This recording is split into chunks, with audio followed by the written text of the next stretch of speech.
میں مبلغ بنوں سنتوں کا، خوب چرچا کروں سنتوں کا۔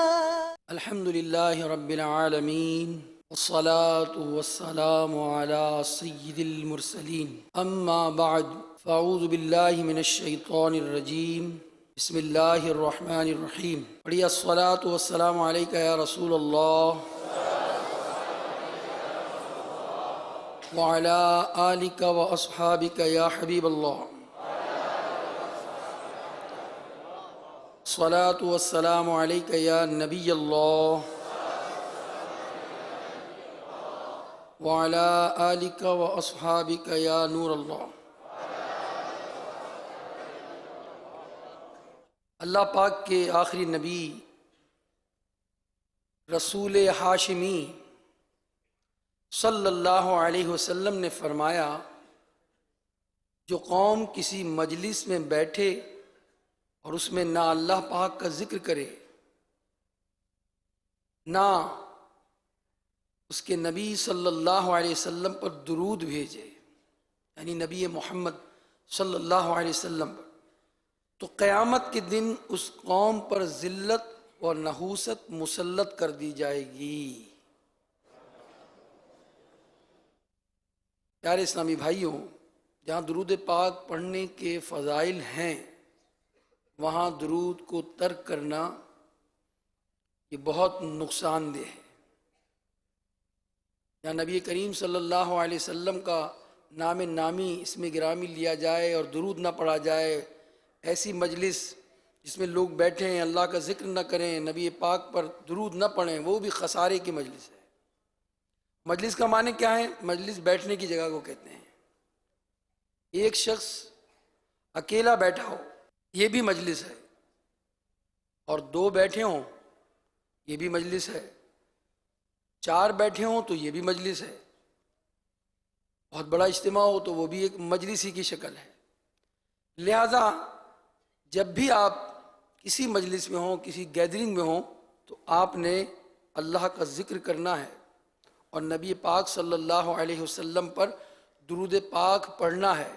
کوئی مجلس، کوئی بیٹھک، کوئی گیدرنگ ہماری ایسی نہ ہو کہ جس میں ہم اللہ اور رسول کا ذکر کیے بغیر وہاں سے کھڑے ہوں۔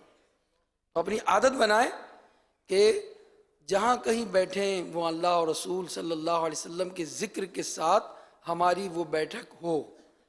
صلو علی الحبیب صلی اللہ علی محمد صلی اللہ علیہ وسلم، صلاۃ و سلام علیکہ یا سیدی یا رسول اللہ۔ حدیث پاک میں ہے، انما الاعمال بالنیات، اعمال کا دار و مدار نیتوں پر ہے، تو اچھی نیتوں سے عمل کا ثواب بڑھ جاتا ہے۔ آئیے بیان سننے سے پہلے اچھی نیتیں بھی کر لیتے ہیں۔ مثلا رضا الہی کے لیے مکمل بیان سنوں گا، با ادب بیٹھوں گا، توجہ سے سنوں گا، جو سنوں گا اسے یاد رکھنے، عمل کرنے اور دوسروں تک پہنچانے کی کوشش کروں گا۔ صلو علی الحبیب صلی اللہ علی محمد۔ تفسیر عزیزی میں ہے کہ کلدہ بن اسید، جسے ابو اسد بھی کہتے تھے، یہ مکہ مکرمہ کا رہنے والا ایک کافر تھا، جو دور جاہلیت میں حضرت ابو بکر صدیق رضی اللہ تعالیٰ عنہ کا ساتھی تھا۔ جب سیدنا صدیق اکبر رضی اللہ تعالیٰ عنہ کے اسلام قبول کرنے کے بعد ایک دن وہ آپ سے ملا اور کہنے لگا، اے ابو بکر، تم تجارت اور سوداگری میں بڑے ماہر تھے، اپنی عقل مندی کی وجہ سے ہمیشہ نفع کماتے تھے، اب تمہیں کیا ہو گیا؟ تم نے اپنے باپ دادا کے دین کے مقابلے میں اسلام قبول کر کے اتنا بڑا نقصان اٹھایا۔ لات و عزا، یعنی جن کی یہ مشرکین پوجا کرتے تھے، تم ان کی شفاعت سے نا امید ہو گئے۔ اس بے وقوف یعنی کلدہ کی بات سن کر سیدنا صدیق اکبر رضی اللہ تعالیٰ عنہ نے فرمایا، اے کلدہ، جو بندہ حق کو قبول کرے اور اچھے کام بجا لائے، بھلا وہ بھی نقصان اٹھانے والا ہوتا ہے؟ اس کو سمجھایا کہ جس طرح میں دنیاوی تجارت میں ماہر ہوں، اسی طرح میں نے آخرت کی تجارت میں بھی عقل مندی دکھائی ہے، اور میں نے حق بات کو قبول کیا ہے، اور اچھے کاموں میں مصروف ہو گیا ہوں، لہذا نقصان اٹھانے والا میں نہیں، اصل میں تم ہو، اور تم ہی گھاٹے کا سودا کر رہے ہو۔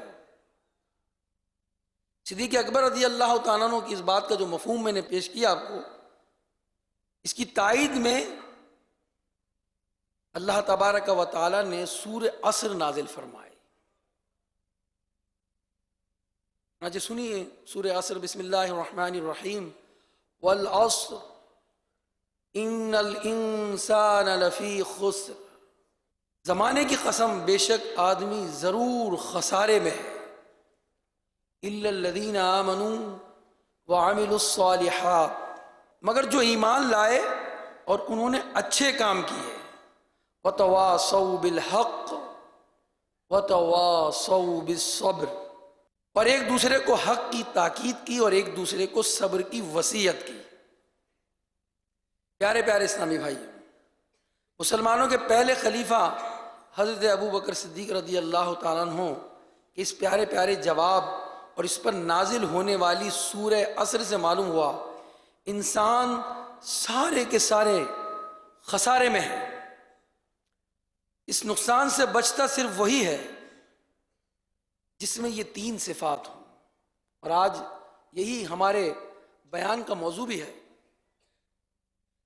سورہ عصر کی تفسیر اور سورہ عصر کی تفسیر سے جو مدنی پھول ہیں وہی ہمارے بیان کا موضوع ہے۔ تین صفات، ان کو آپ نے غور سے سننا ہے، وہ تین صفات کیا ہیں؟ یعنی سورہ عصر میں بتا دیا کہ قسم ارشاد فرما کر زمانے کی کہ انسان خسارے میں ہے، مگر وہ جو ایمان لائے ہیں اور انہوں نے اچھے کام کیے اور ایک دوسرے کو حق کی تاکید کی اور ایک دوسرے کو صبر کی وصیت کی، تو خسارے میں سے بچنا اگر چاہتا ہے تو ان تین صفات کو اپنائے۔ نمبر ایک، صاحب ایمان ہو، کہ جو مومن نہیں وہ تو جانور سے بھی بدتر ہے، ایمان والا نہیں ہے، جو مسلمان نہیں ہے وہ جانور سے بھی بدتر ہے۔ اس نے دنیا میں آنے کا مقصد ہی گنوا دیا، پھر وہ نقصان سے کیسے بچ سکتا ہے؟ وہ تو خسارے میں ہے۔ اور نمبر دو، دوسری صفت کیا ہونی چاہیے؟ اس میں نیک عمل کرتا ہو، جو نیکیاں نہیں کرتا، گناہ کماتا ہے، وہ بھی سخت نقصان میں ہے، کہ گناہ تو ایک آگ ہے جو زندگی کے قیمتی لمحات کو جلا کر رکھ دیتی ہے۔ امام حسن بصری رحمۃ اللہ علیہ فرماتے ہیں، اے ابن آدم تیری ہلاکت ہو۔ امام حسن بصری رحمۃ اللہ تعالی علیہ کے اقوال سبحان اللہ بڑے واعظ و نصیحت کے اقوال ہیں۔ چنانچہ وہ فرماتے ہیں کہ اے ابن آدم تیری ہلاکت ہو، کیا تو اللہ پاک سے مقابلہ کرنا چاہتا ہے؟ ہاں، جس نے اللہ پاک کی نافرمانی کی گویا اس نے اللہ پاک سے جنگ کی۔ گناہگار سخت خسارے میں ہے، کتنے بڑے نقصان میں ہے۔ اور تیسری صفت کے متعلق فرمایا، حق بات کی اور صبر کی وصیت کرنے والا ہو کر جو خود بھلے نیک بن جائے۔ یعنی تیسری بات جو بیان کی کہ حق بات کی ہے اور صبر کی وصیت کی، اگر یہ صفت اس کے اندر ہے اب وہ خسارے میں نہیں ہے۔ یہ تینوں صفات اگر اپنا لی اس نے، کہ وہ ایمان والا بھی ہو، گناہ سے بچتا ہو، نیکوکار ہو، نیکیاں کرنے والا ہو، اور حق بات کرنے والا ہو، صبر کی تلقین کرنے والا ہو، صبر کی وصیت کرنے والا ہو، تو ایسا آدمی بھلا کب خسارے میں ہے۔ اور ایک بات اور بھی بیان کی، جو خود بھلے نیک بن جائے مگر دوسرے کو نیکی کی دعوت نہ دیتا ہو، دوسرے کو برائی سے منع نہ کرتا ہو، تو وہ بھی نقصان میں ہے۔ خسارے میں جو انسان کہا گیا کہ انسان خسارے میں ہے، مگر اس کے بعد جو تین صفات بیان کی گئیں کہ وہ شخص مومن ہو، اور گناہ سے بچتا ہو، نیکیاں کرنے والا ہو، نیکی کی دعوت دینے والا بھی ہو، خود نیک بھی ہو اور گناہ سے منع بھی جو ہے کرتا ہو۔ اگر خود نیکی کرتا ہے اور نیکی کی دعوت نہیں دیتا، دوسرے کو برائی سے نہیں بچاتا، منع نہیں کرتا، تو ایسا شخص بھی خسارے میں ہے، ایسا شخص بھی نقصان میں ہے۔ عین ممکن ہے کہ جب گناہگار عذاب میں گرفتار ہوں تو یہ بھی پکڑ میں آ جائے۔ غور کیجئے کہ نیکی کرنا اور نیکی کی دعوت نہ دینا، نیکی کی دعوت نہ دینا کتنے بڑے خسارے کی بات ہے۔ اللہ پاک ہم سب کو یہ تین صفات اپنانے، خود کو نقصان سے بچانے کی توفیق رفیق مرحمت فرمائے۔ بعض لوگ ہوتے ہیں کہ وہ خود تو نیکیاں کرتے ہیں، خود نیک عمل کرتے ہیں، دیکھتے ہیں کہ وہ ان کی اولاد، ان کے پڑوسی، ان کے رشتہ دار، یا جن کو وہ سمجھتے ہیں کہ میں ان کو نیکی کی دعوت دوں گا اور وہ مان جائیں گے، انہیں بھی نیکی کی دعوت نہیں کہتے۔ وہ سوچتے ہیں یا شیخ اپنی اپنی دیکھ، بس خود کیے جاؤ، کہاں سمجھانے بیٹھو گے ان کو۔ حالانکہ فرمایا گیا کہ قرآن مجید فرقان حمید میں جس کا خلاصہ ہے کہ اور سمجھاؤ کہ سمجھانا مسلمانوں کو فائدہ دیتا ہے۔ نیکی کی دعوت دینا، کسی کو سمجھانا، کسی کو نماز کا کہنا، روزے کے متعلق بتانا، فرض علوم کے متعلق بتانا، گناہ سے بچانا، یہ کتنی ثواب کا کام ہے۔ اور جو نیکی کی دعوت نہیں دے رہا، گناہ سے نہیں بچا رہا، وہ بھی خسارے میں ہے۔ اللہ ہمیں نیکی کی دعوت دینے والا بنائے اور نیکی کرنے والا بنائے۔ آئیے پیارے اسلامی بھائیوں، سورہ عصر قرآن مجید کی جو ہم نے سورۃ سماعت کی مختصر، اس کے متعلق حضرت ابی بن کعب نے جو روایت کی ہے وہ سنیے کہ نبی کریم صلی اللہ علیہ وسلم نے فرمایا، جو سورہ عصر پڑھے اللہ پاک اس کے لیے صبر پر مہر لگا دے گا اور وہ روز قیامت اہل حق کے ساتھ ہوگا۔ اتنی پیاری فضیلت ہے اور کتنی مختصر سی صورت ہے، منٹ سے کم میں بھی اس صورت کی تلاوت کر سکتے ہیں۔ اچھا، قرآن مجید فرقان حمید کی جو صورتیں ہیں جو ہم نماز میں تلاوت کرتے ہیں، اس کا ترجمہ بھی پڑھنا چاہیے، تفسیر بھی پڑھنی چاہیے۔ اس کے لیے صراط الجنان جو تفسیر ہے 10 جلدوں میں، پھر مختصر تفسیر 2 جلدوں میں، پھر لفظی ترجمہ وہ بھی مکتبۃ المدینہ نے شائع کیا ہے، پھر اس کی ایپ بھی بنا دی گئی ہے صراط الجنان کی۔ تو کتنی آسانیاں ہیں کہ موبائل آپ کے پاس ہے، ٹیبلٹ آپ کے پاس ہے، آپ اس میں دیکھ کر قرآن پڑھ سکتے ہیں، ترجمہ پڑھ سکتے ہیں، تفسیر پڑھ سکتے ہیں۔ کتنی آسانیاں ہیں، مگر پڑھیں گے تبھی تو وہ آسانی حاصل کر سکیں گے۔ تو ہم نیت کریں کہ روزانہ ہم قرآن پاک کی کم از کم 3 آیتیں ترجمہ اور تفسیر کے ساتھ پڑھیں گے انشاءاللہ۔ ہم سے رب تبارک و تعالیٰ کیا ارشاد فرما رہا ہے ہم جان لیں گے۔ پھر وہ صورتیں کم از کم جو ہم نماز میں پڑھتے ہیں، آخری 10 صورتیں ہیں، 12 صورتیں ہیں، آخری 15 صورتیں ہیں، اس کو تو کم از کم جو ہے ہم رٹ لیں نا، اس کا ترجمہ نقش کر لیں، اس کا ترجمہ اپنے ذہن میں کہ کیا پڑھا جا رہا ہے اور ہم اس سے کیا سمجھ رہے ہیں۔ انشاءاللہ جب وہ تلاوت کی جائے گی تو ہمیں سننے کا لطف ہی کچھ اور آئے گا۔ تو یہ مختصر سی جو صورت ہے، اس میں جو مضامین بیان ہوئے ہیں اور جو سبق ہمیں دیا گیا ہے سورہ عصر میں، وہ ایسا کمال اور بے مثال ہے کہ انسان کے لیے یہ ایک نصیحت ہی اگر یہ اپنا لے تو دنیا اور آخرت کی کامیابی کے لیے اس کے لیے کافی ہے۔ یعنی یہ وہ جامع صورت ہے کہ جس کے اندر کیسے زبردست جو ہے وہ اللہ تبارک و تعالیٰ نے مضامین ہمیں عطا فرما دیے۔ اپنے وقت کے بہت بڑے امام محمد بن ادریس شافعی رحمۃ اللہ علیہ فرماتے ہیں اگر لوگ اس ایک صورت یعنی سورہ عصر میں غور و فکر کریں تو یہ انہیں یہی کافی ہے۔ آپ ہی کا ایک اور فرمان ہے کہ اللہ پاک نے سورہ عصر کے علاوہ اور کوئی بھی اگر اللہ پاک دلیل نازل نہ فرماتا تب بھی یہی نصیحت دنیا اور آخرت کے لیے کافی ہو جاتی ہے۔ اندازہ کیجئے کہ قرآن مجید کی صرف 3 آیات پر مشتمل یہ سورت، صرف 14 الفاظ میں کیسی کمال نصیحت بیان کی گئی ہے کہ اگر ہم صرف اس ایک نصیحت کو اپنا لیں، اسی میں غور و فکر کریں تو ہماری دنیا بھی سنور سکتی ہے اور ہماری آخرت بھی سنور سکتی ہے۔ پیارے اسلامی بھائیوں اور مدنی چینل کے ناظرین، سورہ عصر کی اہمیت کا اندازہ لگائیے اس بات سے کہ یہ مبارک سورت ایسی ہے کہ اسے یاد رکھنا، اس میں جو نصیحت کی گئی ہے اس پر عمل کرنا اور اس مبارک سورت کو بار بار دہراتے رہنا کہ یہ سبق ہمیں یاد رہے اور اس پر عمل کا ذہن بنتا رہے، یہ بہت ضروری ہے۔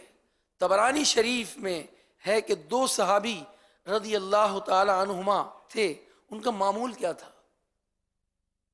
جب بھی وہ آپس میں ملتے، ملاقات کرتے تو ایک دوسرے کو سورہ عصر سنایا کرتے تھے، ان کا معمول تھا۔ یہ کیسا پیارا معمول تھا، کاش ہم بھی یہ انداز اپنا لیں۔ جب بھی آپس میں ملاقات ہو، 2 دوست آپس میں ملیں، 3 دوست ملیں، باپ بیٹا ملیں، استاد شاگرد ملیں، نگران اور ماتحت ملیں اور ایک دوسرے کو آخرت کی یاد دلاتے ہوئے قرآنی آیات اور احادیث بالخصوص سورہ عصر وغیرہ موقع کی مناسبت سے سنا کر آخرت کی یاد دلاتے رہے۔ امیر اہل سنت دامت برکاتہ عالیہ کا کیا طریقہ کار ہے؟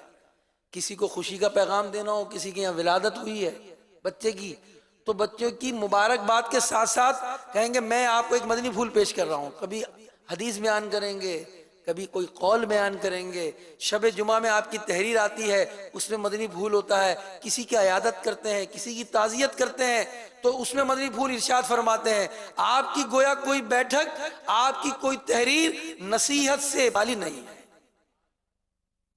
مگر ہماری بیٹھکیں ایسی کیوں نہیں ہیں، ہماری گفتگو ایسی کیوں نہیں ہے؟ کاش ہم مدنی مشورہ کریں، کاش ہم کسی گیدرنگ میں بیٹھیں، کاش ہم دوستوں کے ساتھ بیٹھیں تو ہم بھی کوئی حدیث، کوئی قول بیان کریں۔ امیر اہل سنت کی کوئی نہ کوئی حدیث، کوئی نہ کوئی اقوال ہمیں ملتے رہتے ہیں، وہی پڑھ کے بیان کرتے ہیں۔ جناب امیر اہل سنت کی طرف سے بھائی جو ہے تشریف لائے، یہ سنیے، اچھا ہفتہ وار رسالہ ہے اسی میں سے کچھ بیان کر دیں ہم۔ تو آج نیت کریں کہ اپنی مجلس کو ہم نصیحت والی مجلس بنا دیں گے انشاءاللہ، حدیث سننے سنانے والی مجلس بنا دیں گے، ذکر اور درود پاک والی مجلس بنا دیں گے۔ ہماری کوئی مجلس ایسی نہ ہو کہ جو ذکر سے خالی ہو۔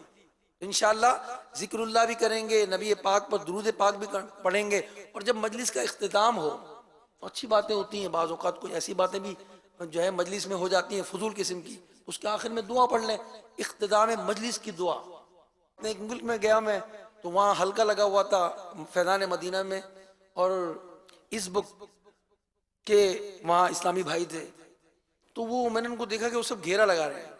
جب مجلس ختم ہوتی تھی، درس ختم ہونے کے بعد ہم بیٹھتے تھے، دعا کبھی یاد کرا دی، کبھی کسی پر بات چیت ہوئی تو وہ ایک گھیرے کی شکل میں جمع ہوتے تھے، پھر وہ دعا پڑھتے تھے، سبحانک اللہم وبحمدک اشہد ان لا الہ الا انت استغفرک واتوب الیک۔ یہ 2 طرح سے دعائیں حدیث میں آئی ہیں۔ تو یہ انشاءاللہ الرحمن مجلس کے اختتام کی دعا پڑھیں گے تو اس کا بھی فائدہ ہمیں حاصل ہوگا۔ تو اپنی مجلس کو انشاءاللہ ذکر والی بنائیں گے انشاءاللہ۔ پیارے اسلامی بھائیوں، ویسے تو سورہ عصر اصلاحی مضامین پر مشتمل ہے اور اس میں ہمیں نصیحت کی گئی ہے، زندگی کی اہمیت بیان کی گئی ہے، زندگی کا مقصد بتایا گیا ہے، دنیا اور آخرت میں نقصان سے بچنے اور کامیابی کے طریقے ارشاد ہوئے ہیں۔ مگر اس سب کے ساتھ ساتھ اس مبارک سورت میں نعت مصطفیٰ صلی اللہ علیہ وسلم کا پہلو بھی موجود ہے۔ کیسی پیاری بات کہ کوئی سورت ہو، کوئی آیت ہو، کوئی موضوع ہو، کوئی بات ہو، قرآن کریم کا پیارا پیارا اسلوب ہے کہ ہر صورت میں ہر طرح کے مضمون میں نعت مصطفیٰ صلی اللہ علیہ وسلم کے پہلو موجود ہوتے ہیں. یہاں تک کہ سورہ اخلاص ہم پڑھتے ہیں نا، قل هو اللہ احد، اے محبوب آپ فرما دیجئے، اس میں بھی نعت مصطفیٰ کا پہلو موجود ہے. سورہ عصر میں بھی موجود ہے کہ اللہ فرماتا قل، اے محبوب تم کہہ دو، قل هو اللہ احد، کہ اللہ ایک ہے، واحد ہے، یکتا ہے، مگر تم کہہ دو، قل کہہ کے اپنی بات بھی لب سے تیرے سنی، اللہ کو ہے کتنی تیری گفتگو پسند. اللہ کو محبوب کی گفتگو پسند ہے، اللہ کو محبوب کا زمانہ پسند ہے. سبحان اللہ. تو اس میں بھی پیارے آقا صلی اللہ علیہ وسلم کی نعت موجود ہے. اعلیٰ حضرت فرماتے ہیں جیسے قرآن ہے ورد اس گلے محبوبی کا، جیسے قرآن ہے ورد اس گلے محبوبی کا، یوں ہی قرآن کا وظیفہ ہے وقار عارض. مشکل شعر ہے نا، چلیں شرح کر دیتے ہیں. جیسے پیارے آقا علیہ الصلوۃ والسلام کثرت سے تلاوت کیا کرتے تھے، ایسے ہی وقار عارض یعنی نبی پاک کا رخسار مبارک قرآن کریم کا بھی وظیفہ ہے. تو سورہ عصر میں نعت کا پہلو کیا ہے؟ اللہ پاک نے فرمایا والعصر، زمانے کی قسم. عصر عربی میں زمانے کو کہتے ہیں، اور مفسرین کرام کا ایک قول یہ ہے اس جگہ زمانے سے مراد اللہ پاک کے آخری نبی صلی اللہ علیہ وسلم کا مبارک زمانہ ہے. ویسے تو اس بات میں کوئی شک نہیں کہ ہر زمانہ میرے حضور کا ہے، البتہ دنیا کی تاریخ میں وہ جو 63 مبارک سال جو ہمارے آقا نے اس دنیا میں ظاہری طور پر بسر فرمائے، جب فضائیں آپ کی مہکی مہکی سانسوں سے مہک رہی تھیں، در و دیوار آپ کے نور سے روشن ہو رہے تھے، اللہ پاک نے ان 63 سالوں کی قسم ارشاد فرماتے ہوئے فرمایا والعصر، اے محبوب ہمیں آپ کے مبارک زمانے کی قسم. تو قرآن نبی پاک صلی اللہ علیہ وسلم کی مبارک قسم کا ذکر فرماتا ہے، اور قرآن نے تو نبی پاک صلی اللہ علیہ وسلم کے شہر کی بھی قسم ارشاد فرمائی، کلام کی بھی قسم ارشاد فرمائی، اور آپ کی عمر کی بھی جو ہے وہ قسم ارشاد فرمائی. اعلیٰ حضرت نے ان قسموں کو ایک شعر میں پرو دیا اور کہا وہ خدا نے ہے مرتبہ تجھ کو دیا، نہ کسی کو ملے نہ کسی کو ملا. خدا نے امام الانبیاء کو وہ مرتبہ دیا، نہ کسی کو ملے نہ کسی کو ملا، کسی کو نہ ملا ہے نہ ملے گا، کہ کلام مجید نے کھائی شہا تیرے شہر و کلام و بقا کی قسم. اللہ پاک نے آپ کو ایسا کمال، ایسا اونچا مرتبہ دیا، ایسا رتبہ دیا کہ نہ پہلے کسی کو ملا ہے نہ بعد میں کسی کو ملے گا. اللہ نے آپ کی شان و عظمت کے کیا کہنے، اللہ پاک نے قرآن کریم میں آپ کے شہر مبارک جس میں آپ موجود ہیں، آپ کے کلام مبارک کی اور آپ کی زندگی کی قسم ارشاد فرمائی. تو معلوم ہوا سب سے افضل زمانہ وہی ہے جب نبی کریم صلی اللہ علیہ وسلم ظاہری طور پر اس دنیا میں تشریف فرماتے. حدیث پاک میں بھی حضور علیہ الصلوۃ والسلام نے اس کی طرف ارشاد فرمایا ہے، یعنی سب سے بہتر زمانہ میرا زمانہ ہے، پھر جو اس کے ساتھ ملے ہوئے ہیں، پھر جو اس کے ساتھ ملے ہوئے ہیں، یعنی یہ امت میں سب سے بہترین لوگ رسول کریم صلی اللہ علیہ وسلم کے ہم زمانہ یعنی صحابہ کرام ہیں، پھر تابعین ہیں، پھر تبع تابعین ہیں. یہ 3 زمانے سب سے بہترین زمانے ہیں. تو پیارے اسلامی بھائیوں، مدنی چینل کے ناظرین، ہمیں سبق ملا اس سے کہ سب سے آئیڈیل اور سب سے معیاری زمانہ ہمارے آقا علیہ الصلوۃ والسلام کی ظاہری زندگی مبارک کا زمانہ ہے، پھر صحابہ کرام اور نبی کریم صلی اللہ علیہ وسلم کے بعد تابعین کا زمانہ ہے، اور پھر اس کے بعد تبع تابعین کا دور مبارک ہے. لہذا ہمیں چاہیے کہ انہی زمانوں کو اپنا معیار بنائیں، مثلا انہی زمانوں کی تاریخ پڑھیں، صحابہ کرام کی سیرت پڑھیں، پھر اس کے مطابق اپنی زندگی گزاریں۔ اللہ پاک ہمیں ان کی سیرت کا مطالعہ کرنے کی توفیق نصیب فرمائے۔ قرآن پاک میں فرمایا والعصر ان الانسان لفی خسر، زمانے کی قسم بے شک آدمی ضرور خسارے میں ہے۔ اس کی تفسیر کرتے ہوئے امام حسن بصری رحمۃ اللہ علیہ کا ایک قول یہ ہے کہ یہاں عصر سے مراد وقت عصر ہے، اور اس کی قسم ارشاد فرما کر اللہ پاک نے ہمیں تنبیہ کی۔ غور کریں سورہ عصر کی تفسیر میں ہمیں کیا تنبیہ کی جا رہی ہے کہ جس طرح عصر کا وقت دن کا اختتامی وقت ہے، دن ختم ہونے جا رہا ہے، سورج غروب ہونے جا رہا ہے، اس وقت کام کاج کرنے والے بازار میں دکانیں چلانے والے اپنی دکانیں سمیٹنا شروع کرتے ہیں۔ اب وہ وقت قریب آتا جاتا ہے جس نے دن بھر میں کچھ نہیں کمایا وہ جلد ہی اپنے گھر پہنچے گا، اس کے بال بچے اہل و عیال اس کے گرد جمع ہو جائیں گے اور پیسے اور کھانے کا مطالبہ کریں گے۔ تب اسے شرمندگی کا سامنا ہوگا کیونکہ دن میں تو کچھ کیا ہی نہیں نا، دن میں سست پڑے رہے، کوئی کام کاج کیا ہی نہیں اور دن کو ضائع کر دیا، فضول گزار دیا۔ تو ایسے ہی ہے انسان، دنیا اپنے عصر کے وقت پر ہے، قیامت قریب آ گئی، جلدی موت اپنا جال بچھا دے گی، تیری روح نکالی جائے گی، تجھے اندھیری قبر میں اتار دیا جائے گا۔ اے نادان جو غفلت میں دن رات گزارتا چلا جا رہا ہے، وہ کتنے خسارے میں ہے، کتنے نقصان میں ہے۔ ہاں جلد، بہت جلد حشر برپا ہوگا، قیامت قائم ہوگی، ہمیں رب کے حضور پیش کر دیا جائے گا، پھر ہم سے پوچھا جائے گا دنیا میں کیا کمایا، اللہ پاک کی دی ہوئی نعمتوں کا کتنا حق ادا کیا۔ ہاتھ بھی سلامت، پاؤں بھی سلامت، رکوع بھی کر سکتے تھے، قیام بھی کر سکتے تھے، سجدے بھی کر سکتے تھے، تلاوت بھی کر سکتے تھے۔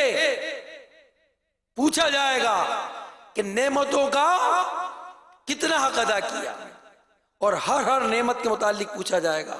اللہ تعالیٰ قرآن مجید میں سورہ انبیاء میں فرماتا ہے اقترب للناس حسابهم وهم فی غفلۃ معرضون، لوگوں کا حساب قریب آ گیا اور وہ غفلت میں منہ پھیرے ہوئے ہیں۔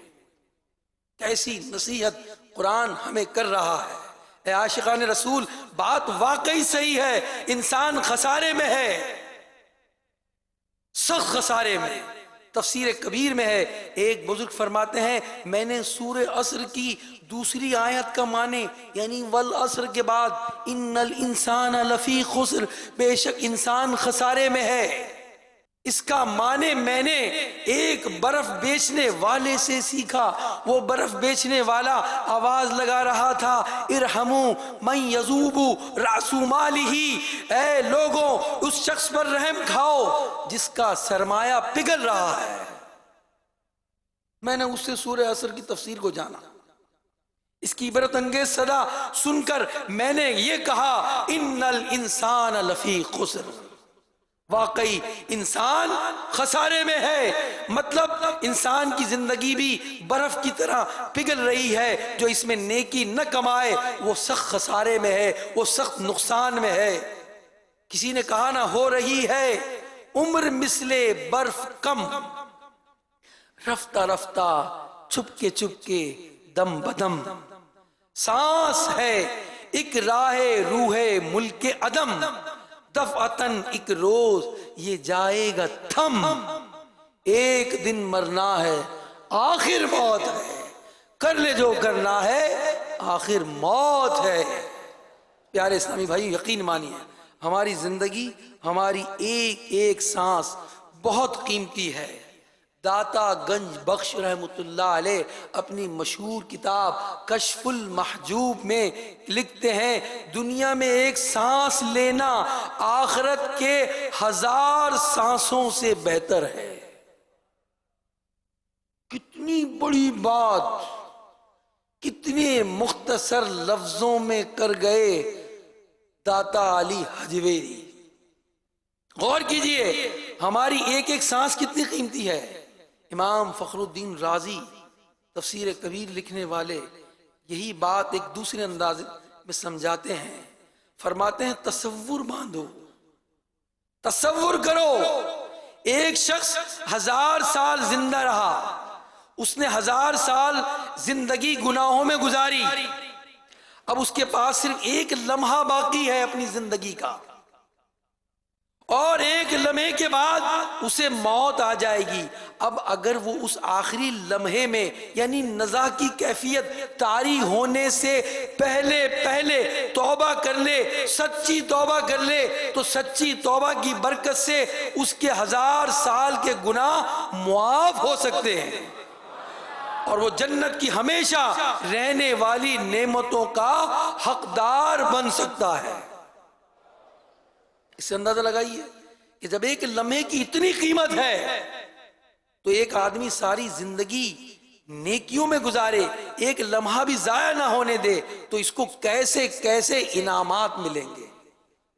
اب غور کیجئے کہ انسان کا ایک لمحہ، ایک منٹ کتنا قیمتی ہے، ایک ایک سانس کتنی قیمتی ہے۔ اس کا اندازہ اس بات سے لگائیے کہ اگر صرف 1 سیکنڈ میں آپ وہ عمل کر لیں جو بار بار مدنی چینل پر مبلغین سے آپ سنتے رہتے ہیں، جو ابن ماجہ شریف کی روایت میں موجود ہے کہ جو ان 4 کلمات میں سے جو بھی کلمہ پڑھیں جنت میں اس کے لیے ایک درخت لگا دیا جائے گا۔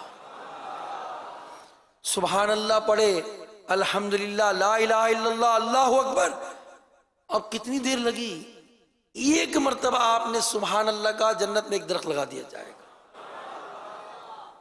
ایک لمحہ ہمارا کتنا قیمتی ہے، ہم معمولی توجہ کر کے زبان کو ذرا سی حرکت دیں، 1 سیکنڈ میں جنت میں ایک درخت لگوا سکتے ہیں۔ یہ ہمارے 1 سیکنڈ کی قیمت ہے۔ 1 سیکنڈ کی قیمت کیا ہے؟ جنت کا ایک درخت۔ ہم سیکنڈز نہیں، ہم تو گھنٹوں ضائع کر دیتے ہیں، دنوں رات ہماری ضائع ہو رہی ہے۔ کتنا وقت سوشل میڈیا کو دیتے ہیں، اور کتنا وقت قرآن کھولنے کو دیتے ہیں، کتنا وقت یوٹیوب کو دے رہے ہیں، اور کتنا وقت ہم درود پاک پڑھنے میں، نیک اعمال کرنے میں لگا رہے ہیں۔ اس کا جواب سب ہمارے پاس ہے۔ قرآن مجید تو ہمیں بتا رہا ہے، تو ہم سب کو لمحہ با لمحہ جو ہے وہ ہم موت کے قریب ہوتے جا رہے ہیں، اور موت کے قریب ہوتے ہی ہماری عمر رفتہ رفتہ کم سے کم ہوتی جا رہی ہے۔ تو جس کا سرمایہ پگھل رہا ہو، جس کا وقت جا رہا ہو، وہ اپنی وقت کی قدر کیسے کرے گا؟ اللہ ہمیں وقت کی قدر نصیب فرمائے۔ وقت ایک ندی کی طرح بہتا چلا جا رہا ہے، نہ رکتا ہے، نہ باندھے بنتا ہے۔ قرآن مجید نصیحت کرتے ہوئے فرماتا ہے، یا ایھا الانسان انک کادح الی ربک کدحا فملاقیہ، اے انسان بے شک تو اپنے رب کی طرف دوڑنے والا ہے، پھر اس سے ملنے والا ہے۔ تفسیر نور العرفان میں فرمایا، اے انسان تیری ہر سانس تجھے موت سے اور رب کے ملنے سے قریب کر رہی ہے۔ کسی نے کہا نا، غافل تجھے گھڑیال یہ دیتا ہے منادی۔ پرانا شعر ہے نا، پہلے گھڑیال بڑے بڑے لگے ہوتے تھے، ہر گھنٹے پر جو ہے وہ ایک بیل آتی تھی، وہ ہر گھنٹہ گویا یہ نصیحت دیتا تھا کہ تیری زندگی کا 1 گھنٹہ کم ہو گیا۔ غافل تجھے گھڑیال یہ دیتا ہے منادی، قدرت نے گھڑی عمر کی ایک اور گھٹا دی۔ اب غور کریں، جس کا اتنا قیمتی اثاثہ، جس کے ذریعے جنت کی ہمیشہ رہنے والی نعمتیں کمائی جا سکتی ہیں، وہ اثاثہ دم بدم کم ہوتا جا رہا ہے، گھٹتا جا رہا ہے۔ اس اثاثے کی قدر بھی اگر وہ نہ کرے گا تو وہ اس سے بڑا خسارے میں کون ہوگا؟ رابعہ بصریہ ولیاں، بہت نیک خاتون تھی۔ آپ فرماتی ہیں ایک رات سحر کے وقت میں نے کچھ تسبیحات پڑھی، پھر میں سو گئی۔ خواب دیکھا، خواب میں ایک ہرا بھرا درخت ہے جو اتنا بڑا اور حسین ہے کہ بیان نہیں کیا جا سکتا۔ اس پر 3 قسم کے پھل لگے تھے، میں نے دنیا میں ایسے پھل نہیں دیکھے تھے۔ کچھ پھل سفید تھے، کچھ سرخ، اور کچھ زرد تھے یعنی یلو تھے۔ سب اس درخت میں چاند سورج کی طرح چمک رہے تھے۔ میں نے پوچھا کہ یہ کس کا ہے درخت؟ تو کسی کہنے والے نے مجھ سے کہا یہ آپ کا ہے، اور یہ آپ کی ان تسبیحات کا بدلہ ہے جو ابھی ابھی آپ نے پڑھی، پڑھ کر آپ سو گئیں۔ فرماتی ہے میں نے درخت کے ارد گرد چکر لگایا، دیکھا کہ سنہرے رنگ کے کچھ پھل زمین پر گر گئے۔ میں نے کہا کاش یہ پھل بھی انہی درختوں میں لگے ہوتے تو کتنا اچھا ہوتا۔ تو مجھے جواب ملا یہ وہیں لگے تھے، مگر تسبیح پڑھنے کے دوران جب آپ یہ سوچنے لگیں کہ جو میں نے آٹا گوندھ کر رکھا ہے اس میں خمیر لگا ہوگا یا نہیں لگا ہوگا، بس جیسے ہی توجہ تمہاری اس طرف گئی یہ پھل اسی وقت زمین پر نیچے گر گئے۔ اس واقعے کو سامنے رکھ کر اپنے بارے میں غور کریں، کیسی ہمیں اس دنیا کے اندر حاجت ہے ان لمحات کی قدر کی، اور کیسی عبرت کی بات ہے کہ رابعہ بصریہ تسبیح میں مصروف تھیں اور تھوڑی دیر کے لیے آپ کی توجہ آٹے کی طرف گئی تو آپ کے وہ پھل جو ملنے تھے آپ کو وہ مس ہو گئے آپ سے۔ تو یہ تو تھوڑی دیر کی بات تھی، ہم تو گھنٹوں نہیں کئی عمر کا ایک حصہ ہم نے اپنی غفلتوں میں گزار دیا، اور اب جو جدید چیزیں آ گئی ہیں وہ مزید ہمیں مصروف سے مصروف کرتے جا رہی ہیں۔ اس وقت کی اگر قدر نہیں کریں گے تو یہ وقت ہمیں برباد کر دے گا۔ جو وقت کی قدر نہیں کرتا نا، وقت بھی اس کی قدر نہیں کرتا۔ یقین مانیے وقت برباد کرنا یہ انداز مسلمانی نہیں ہے۔ حضرت شوری فرماتے ہیں دو شخصوں کو فضول کام میں دیکھا تو آپ نے فرمایا الفارغ ما امر بہذا، فارغ شخص کو اس کام کا حکم نہیں دیا گیا۔ کون سا حکم؟ فَإِذَا فَرَغْتَ فَانْصَبْ، یعنی تم جب فارغ ہو تو خوب کوشش کرو۔ اور ہم فارغ ہوتے ہیں ہم موبائل پہ لگ جاتے ہیں، ہم فارغ ہوتے ہیں تو دنیا کا حساب کتاب کر رہے ہوتے ہیں، ایک بزنس سے دوسرا، دوسرے سے تیسرا، جبکہ ہمیں کہا گیا فَإِذَا فَرَغْتَ فَانْصَبْ، تو جب تم فارغ ہو تو خوب کوشش کرو، یعنی اپنے فارغ وقت کو عبادت میں صرف کرو۔ مطلب یہ کہ جب ایک عبادت سے فارغ ہو تو دوسری شروع کر دو، اور کسی وقت عبادت سے خالی نہ رہو، کہ مقصود اصلی عالم کے پیدا کرنے سے یہی ہے، کیونکہ ہم جو پیدا کیے گئے ہیں وہ کمانے کے لیے نہیں پیدا کیے گئے۔ ہمارا خالی مقصد بال بچوں کو پالنا، ان کا بینک بیلنس اور ان کا مستقبل بنانا نہیں ہے، ہم تو عبادت کے لیے پیدا کیے گئے ہیں۔ تو مقصود اصلی ہمارا کیا ہے؟ اللہ کی عبادت۔ ہمارے سامنے ایک ہولناک دن ہے، قیامت جلد آئے گی، بہت جلد۔ ہم سمجھتے ہیں کہ قیامت دور ہے، ابھی تو صدیاں ہیں، ابھی تو میں جوان ہوں، پھر بڑھاپا آئے گا، پھر کتنے سالوں کے بعد موت آئے گی، پھر اس کے بعد جا کر قیامت قائم ہوگی۔ یہ ہماری خوش فہمی ہے۔ اللہ تعالیٰ فرماتا ہے انہم یرونہ بعیدا ونراہ قریبا، یعنی بے شک وہ اسے دور سمجھ رہے ہیں اور ہم اسے قریب دیکھ رہے ہیں۔ لوگ سمجھتے ہیں کہ قیامت دور ہے، اللہ پاک فرماتا ہے قیامت دور نہیں بلکہ قیامت تو بہت قریب ہے۔ اللہ کریم ہمیں آخرت کی فکر نصیب فرمائے۔ اور سورہ عصر سے جو متعلقات باتیں بیان کی گئیں، مدنی پھول پیش کیے گئے، ہم سمجھیں کہ ہمیں جو زمانے کی قسم کھا کر کہا گیا کہ انسان خسارے میں ہے، نقصان میں ہے، مگر جو ایمان لے کر آئے ہیں، جو نیک عمل کر رہے ہیں، اپنے وقت کی قدر کر رہے ہیں، جو وقت کو بچا رہے ہیں اور آخرت کی تیاری کر رہے ہیں، وہ خسارے میں نہیں ہیں۔ اے عاشقان رسول، اس قیامت کی ہم سب نے تیاری کرنی ہے، اور اس کے سوالات کی تیاری کرنے میں ہم نے جو ہے وہ جلدی کرنی ہے۔ فرمایا قرآن میں فَمَن يَعْمَلْ مِثْقَالَ ذَرَّةٍ خَيْرًا يَرَهُ وَمَن يَعْمَلْ مِثْقَالَ ذَرَّةٍ شَرًّا يَرَهُ، تو جو ایک ذرہ بھر بھلائی کرے وہ اسے دیکھے گا، اور جو ایک ذرہ بھر برائی کرے وہ اسے دیکھے گا۔ اے عاشقان رسول، اتنا ہولناک دن ہمارے سامنے ہے اور ہم لمحہ بلمحہ قیامت کے قریب ہوتے جا رہے ہیں۔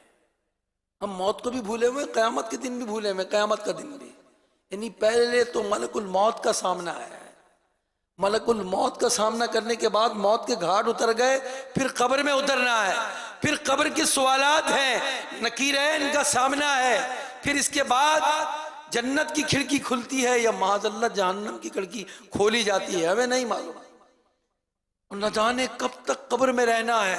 پھر قبر کے بعد محشر کا دن ہے، 50,000 سال کا دن، پھر قیامت کے سوالات ہیں، پھر نامہ اعمال کا دیا جانا ہے، پھر نامہ اعمال کو پڑھنا ہے۔ یہ سارے مراحل جس کے باقی ہوں وہ غفلت میں اپنی زندگی گزارے تو پھر اس کو یہی کہا جائے گا نا کہ انسان خسارے میں ہے، گھاٹے میں ہے، نقصان میں ہے۔ اور پروفٹ میں کون ہے، فائدے میں کون ہے؟ وہ جو قدر کر رہا ہے، وہ جو ایمان والا ہے، وہ جو نیکیاں کرتا ہے، وہ جو تلاوت کرتا ہے، وہ جو سجدے کرتا ہے، وہ جس کی نماز قضا نہیں ہوتی، جو جماعت کا خیال کرتا ہے، جو فرض علوم سیکھتا ہے، جو عبادت میں جو چیزیں فرض ہیں ان کو سیکھتا ہے۔ حج فرض ہوا تو حج کی ادائیگی کر لیتا ہے، زکوٰۃ فرض ہو گئی تو وقت پر ادا کر دیتا ہے۔ فائدے میں تو وہ ہے، اور خسارے میں وہ ہے جو ان چیزوں کو بھولے ہوا ہے، موت کو، قبر کو اور قیامت کے دن کو۔ اللہ اکبر۔ علامہ جوزی لکھتے ہیں ایک مرتبہ حضرت منصور بن عمار خلیفہ عبد الملک بن مروان کے پاس تشریف لائے۔ خلیفہ نے کہا ہے منصور، میں آپ کو 1 سال کا وقت دیتا ہوں، ایک سوال کا جواب تلاش کر کے لاؤ۔ وہ سوال یہ ہے کہ سب سے زیادہ عقل مند کون ہے؟ عقل مند سے ہی گویا سوال پوچھا اور 1 سال کا وقت دیا، تو انہوں نے 1 سال سے پہلے بلکہ 1 دن سے پہلے ہی جواب دیا، اور فرمایا آپ نے سوال کا دوسرے حصے میں کہا کہ اور سب سے زیادہ جاہل کون ہے، سب سے زیادہ عقل مند کون ہے اور سب سے زیادہ جاہل کون ہے؟ عبد الملک بن مروان کا سوال سن کر منصور بن عمار واپس چل پڑے۔ ابھی محل کے دروازے کے قریب پہنچتے ہیں، لوٹ آئے اور کہتے ہیں اے عبد الملک۔ عبد الملک نے کہا کیوں واپس آ گئے؟ فرمایا جواب مل گیا۔ کہا سب سے زیادہ عقل مند وہ ہے جو نیکیاں بھی کرے اور اللہ پاک سے ڈرتا بھی رہے، اور سب سے زیادہ جاہل وہ ہے جو گناہ کرے پھر بھی خود کو عذاب سے محفوظ سمجھے۔ یہ عبرت انگیز جواب سن کر عبد الملک بن مروان پر رقت طاری ہوئی، اتنا روئے کہ آنسوؤں سے کپڑے تر ہو گئے۔ پھر کہا ہے منصور خدا کی قسم آپ نے درست کہا۔ پھر بولے منصور قرآن کریم کی کوئی آیت سنائیے۔ حضرت منصور نے قرآن مجید کی آیت سنائی جس کا ترجمہ یہ ہے، جس دن ہر شخص اپنے تمام اچھے اور برے اعمال اپنے سامنے موجود پائے گا تو تمنا کرے گا کاش اس کے درمیان اور اس کے اعمال کے درمیان کوئی دور دراز کی مسافت حائل ہو جائے، بیچ میں آ جائے۔ اور اللہ تمہیں اپنے عذاب سے ڈراتا ہے اور اللہ بندوں پر بڑا مہربان ہے۔ یہ آیت سن کر عبد الملک بن مروان پر خوف کا غلبہ ہو گیا اور بولے اے منصور تم نے مجھے مار ڈالا۔ یہ کہتے ہوئے غش کھائے اور زمین پر بے ہوش ہو کر گر پڑے۔ اور کیجئے کہ بندوں کو بھی نعمتیں دی گئی ہیں، اور جب اس سے قیامت میں سوال ہوگا اور پوچھا جائے گا تو بندے کا حال کیا ہوگا؟ ہم بندے ہیں، اللہ پاک نے ہمیں نعمتوں سے نوازا ہے۔ روز قیامت اگر اللہ پاک کچھ بھی عذاب نہ فرمائے تب بھی اپنے یہ گناہگار وجود لے کر اس کے حضور حاضر ہونا، اس کی بارگاہ میں کھڑا ہونا، یہ بھی شرمندگی کے لیے کافی ہے۔ روایت میں ہے قیامت میں ایک شخص اللہ پاک کی بارگاہ میں حاضر کیا جائے گا۔ اللہ پاک فرمائے گا اے میرے بندے تو نے فلاں دن فلاں گناہ کیا تھا، کیا تو نہیں جانتا تھا کہ میں تیرے اعمال پر اطلاع رکھتا ہوں؟ کیا تو نے میرے دیکھنے کو عام لوگوں کی طرح ہلکا جانا؟ کیا تجھے مجھ سے اور میرے فرشتوں سے حیا نہ آئی؟ کیا تجھے میری پکڑ سے بھی ڈر نہیں لگا؟ اے میرے بندے کیا میں تمہیں ٹھنڈے پانی کی نعمت میں نے تجھے نہ دی تھی؟ کیا تیرے جسم کو میں نے طاقت نہیں دی تھی؟ تو نے اس کے باوجود میری نافرمانی کی، بندہ یہ اللہ پاک کا فرمان سن کر شرم سے پانی پانی ہو جائے گا، اس کے پسینے چھوٹ رہے ہوں گے، عرض کرے گا اللہ پاک مجھے تجھ سے حیا آ رہی ہے، میرے لیے اس شرمندگی سے آسان تو یہ ہے کہ تو مجھے آگ میں ڈال دے۔ غور کیجئے ہماری زندگی کس قدر قیمتی ہے، اور اس زندگی کو نیکیوں میں گزاریں گے تو جنت کے حقدار بن سکتے ہیں، اور ایسا نہیں کیا تو پھر خسارے میں پڑ جائیں گے۔ والعصر ان الانسان لفی خسر، زمانے کی قسم بے شک آدمی ضرور خسارے میں ہے۔ اس لیے ہم سب پر لازم ہے ہم اپنے وقت کی قدر کریں، زندگی کے ایک ایک لمحے، ایک ایک منٹ کی اور ایک ایک سیکنڈ کی قدر کریں۔ ایک بزرگ سے کسی نے پوچھا حضور یہ فرمائیے شب قدر کون سی رات ہے؟ تو انہوں نے نصیحت کرتے ہوئے کہا کہ جس رات کی تو قدر کر لے تیرے لیے وہ شب قدر ہے۔ سمجھا دیا ہمیں، اب فیصلہ ہمارے ہاتھ میں ہے کہ ہم رات کی قدر کرتے ہیں نہیں کرتے، کیا رات کو ضائع کر دیتے ہیں، دن کو ضائع کر دیتے ہیں۔ دعوت اسلامی کا مدنی ماحول گھنٹے، منٹ اور سیکنڈز کی قدر ہمیں عطا فرماتا ہے، ہمیں سمجھاتا ہے، اور سمجھانے کے لیے ہمیں یہ 72 نیک اعمال دیے ہیں، 72 نیک اعمال۔ اگر اس پر عمل کریں نا یقین جانے ہمارے گھنٹے محفوظ ہو جائیں گے، اس پر عمل کریں تو ہمارے منٹس محفوظ ہو جائیں گے۔